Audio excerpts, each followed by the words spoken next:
वैसे आजकल हम कितना ज्यादा मिल रहे हैं तैगफुरुगातुस। और हर मुलाकात में तुम्हारी जेब में सिक्कों की खनक बढ़ जाती है। इस हवाले से तुम शिकवा नहीं कर सकते।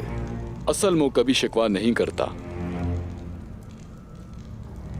अगरचे हम पादरी ग्रेगोर को हासिल नहीं कर सके, लेकिन मुनाफा हासिल करने में कामयाब रहे। खुदावंद हमें एक और मौका दे रहा है।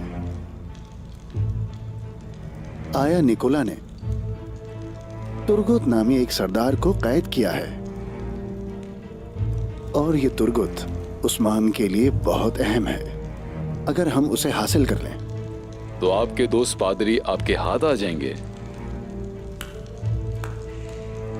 निकोला के कले में मौजूद मेरे जासूसों से मिलने वाली मालूमात के मुताबिक कोसेस कल बजाते खुद तुर्गुत को लेने जाएगा।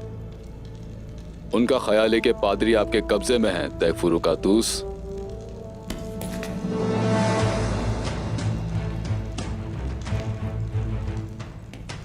बहुत मोहतात रहना, वो पूरा शैतान है।